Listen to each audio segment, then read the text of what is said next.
Terry, who I think you all know, is passing out a little bit of information. Thank you, Mr. Mayor, and thank you to the entire village leadership for giving me a few minutes. So, do you have a amount of time that you don't want people to speak over? So I got 30 minutes, so I'm just kidding. Some places prefer I stick to like 3 minutes, but I'll try and keep it brief. Okay. I am Paula Brumheger, and I am the library's executive director, and that is all of the Cincinnati and Hamilton County Public Libraries. So thank you for giving me a few minutes. I really appreciate the chance to come out and talk to you. I'm also really pleased to be accompanied, of course, by Terry Bernard, who is the leader here of the Miami Township branch. You all know her. She's a familiar face. She and her staff are wonderful members of our library team. I know that she keeps you updated about what's going on more locally here and all the great things that are going on at her branch. But I want to take a few minutes and talk to you about a little bit larger perspective of what's going on with our county with our library across the county. So we're actually moving into our 5th year of implementing our 10-year facility master plan. I see some of you looking at that. In that packet I gave to you, there is the West Planning Zone. I'll talk about that in a minute. We actually have a number of facilities. You may know we have a total of 42 facilities, 41 branches, our main library downtown, and a distribution center. So if any of you order material out to Miami Township from someplace else, some other library, we move millions of items, and it all goes to a distribution center with a conveyor belt and a sorter down near City Gospel in Queensgate. We sort it, put it on our trucks, and send it out. So it's about 1 million square feet of public space. Our facility master plan doesn't include any closures or consolidations at this point. And I also want to give a shout out to all of our residents and voters here in Hamilton County, because the reason we're able to do the facility master plan and all of those improvements is thanks to the generous support of voters. We have 2 local levies, one that was first passed in 2009 when the Great Recession is going on. And I'm so old now that sometimes I go to these meetings and talk to people who are much younger than me, and I don't think they exactly know what I'm talking about when I say the Great Recession. And I realize that's been a while, but our state funding was cut substantially at that point. We still get a generous amount of money, relatively speaking. About 50% of our funding is from the state. We did the 2009 levy that we have renewed for operating dollars, but in 2018 we took a look at our facilities, and just like the magic word of the last couple of years has been infrastructure, we too have infrastructure issues. So we have many locations that are more than 100 years old, several that are more than 80. Most of our branches, on average, it's been more than 40 years since they were built or renovated. So in 2018 we asked taxpayers for a 1 mil levy, and we then dedicated those dollars primarily to infrastructure. Over here on the west side, we call the West Planning Zone. That's where Miami Township is located, because we have so many branches that we split it up into 5 planning zones. And you all have the zone that I would say has, per capita, the lowest amount of library square footage for your population.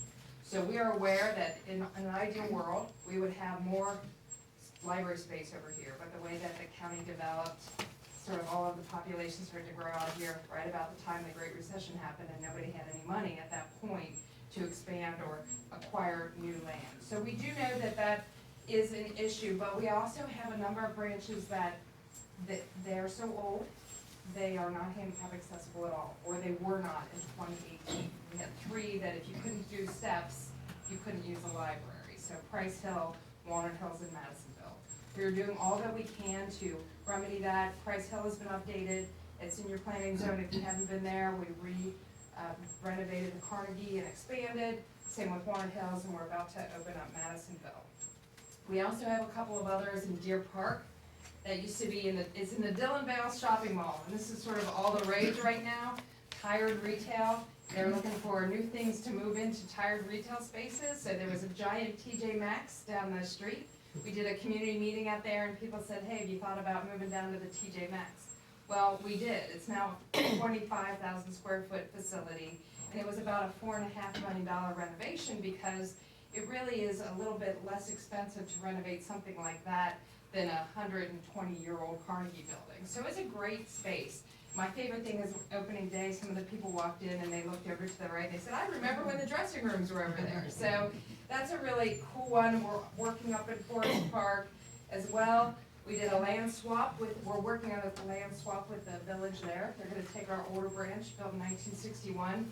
We're gonna do a new branch that we're hoping to be about 22,000 square feet.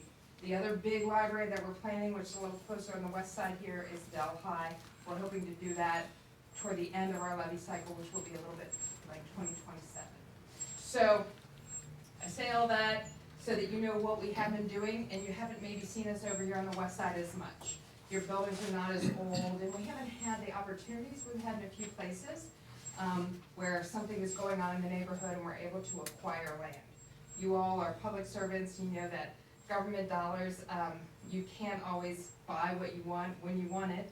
And sometimes when we're in communities and we want to buy land, when people find out that the library's looking, the price of the land is not exactly what it used to be, because they know we can't just pick up and move a library without really thinking about it. So we do try and take opportunities where we can. We have done some improvements up the hill in Green Township.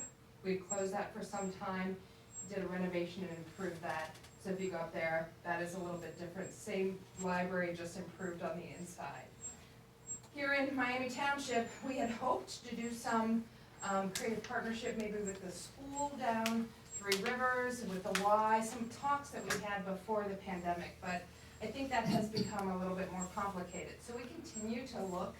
Miami Township, like a few other places, there's one in Norwood, a few of them that we haven't found a great location, but it continues to be in our facility master plan. So we are aware that we're hoping to find some kind of an opportunity where we could expand the branch. It's one of our smallest branches. Karen and her staff do a great job with what they have to work with, but it is fairly small. But you do still have a great amount of use. You have more than 2,000 people visit there every month, and you have about more than 50,000 checkouts in a year, which is a nice amount of usage for such a small location. So I do want to make sure that you know we continue to look for that, and we ask for a 1 mil levy. It's $190 million that is generated over 10 years. Our actual need is $350 million to improve infrastructure, dig ourselves out of the maintenance hole that sort of happened during the Great Recession when we weren't doing a lot of repair to 80-year-old buildings. They don't do so well. So we continue to do that. So we do have plans to continue that work as much as we can, pending budget and other constraints. So this is a state budget year. I'm sure you're all aware of that as local governments. We will do our best to hope for good budget numbers when the governor introduces his budget here in the near term. So that's kind of my general spiel. I've talked a lot, and I am happy to answer any questions that you might have related to anything you see there. And if you have questions later, Carrie can direct you to me. She also knows an awful lot, so she can also always help you. The whole budget, the whole facility master plan is on our webpage. It's 3 volumes. Volume 1 is the summary. Volume 2 is a branch by branch assessment. And Volume 3 is the budget, but the budget is from 2019, so it has limited meaning in today's inflationary world. But if you would like to read more thoroughly, it is there. Any questions?